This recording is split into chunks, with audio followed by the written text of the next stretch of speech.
under a bridge. Oh my God, I thought. Where am I going to sleep tonight? What is going to happen to me? What am I going to eat? I cried out to God. With no money and 3 days left until the end of the month when I received a monthly student allowance, I had no solution to my situation. It threatened every aspect of my life, including my university education, in which I had invested my heart and mind from a very young age. I had always desired to become an educated man for as long as I remember.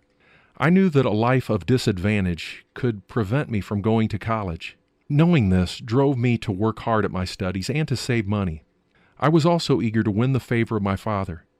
I wanted to assure him that because of my education, I would never be a burden to him financially.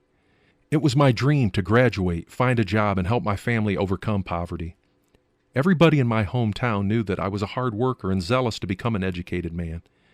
It was well known that I was working hard to pursue my future dreams, and I was willing to endure a good measure of hardship to achieve my goals. Some parents thought of me as a role model for their children, even though many of them were still amazed that I was accepted into the university.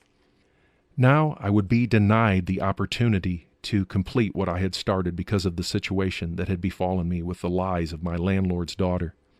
The failure to complete my education would make me lose face and dishonor my family in Telesh.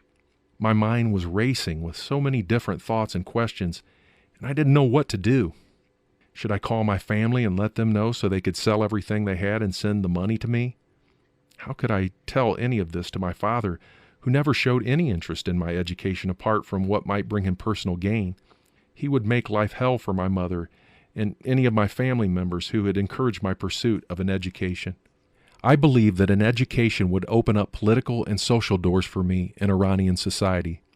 I could acquire respectability that country boys seldom enjoy. The sudden setback would be a major defeat for my political goals. My poverty would hinder my progress. As a student in Telesh, it was always my desire to see the success of all less privileged students in the country. I had many friends who were not able to study, and only one of my 11 siblings was able to complete school through the 9th grade.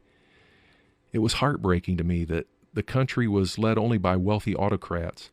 And it wasn't merely that the country was run by the rich, but their attitudes towards rural citizens was one bent on degradation and humiliation.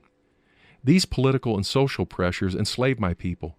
I labored under the belief that education was the key to demolishing such injustices, and it could lead the less privileged class to political positions that would allow them to have a voice in their own country. Education was the great equalizer, or so I thought. As I tried to sort out all the thoughts running through my head, I made my way to a bridge in Tehran called the Bridge of Hafez. I felt very tired and needed to sit for a few moments, and the only quiet place I could find was under the bridge. I found a spot under one of the beams, sat on an old newspaper, leaned on the beam, and tried to rest. The decisions I faced were not easy to think about, and I was unsure of how I could build the courage to act. I was filled with shame and so afraid that someone would see me sitting under the bridge like the homeless man I was. After a while, I began to feel hungry. I tried to ignore my stomach, but the pangs wouldn't let me rest. Suddenly, I remembered that I had a piece of bread in my pocket. Before the landlord's wife kicked me out of the house, I knew that I had 180 rials, and I would be able to survive on that until I received my monthly student stipend. But in that moment, when I was frantically gathering my belongings to leave, I realized that my problem was bigger than the 180 rials in my pocket. I retrieved a piece of bread that I had discarded in the small rubbish bin in my room. I couldn't have known that the bread that had meant so little to me that morning would become both my lunch and my dinner on the very same day.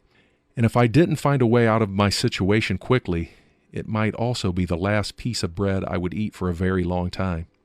The bitterness of homelessness and my hunger were wounding my heart so deeply. I started to complain to God. "Where are you, God? For years I've spoken to you. I always thought you were the only one who could help me. How many times do I have to call on you? Should I call to you again? Who else is going to help me if you are the sovereign God?" The hopelessness in my heart was overwhelming. "Oh, Tehran," I said, "you do not know what friendship is." A favorite saying in Iran is, who is who in Tehran? The dogs do not know their masters. The pain of loss and uncertainty was heavy, so I bowed my head to rest.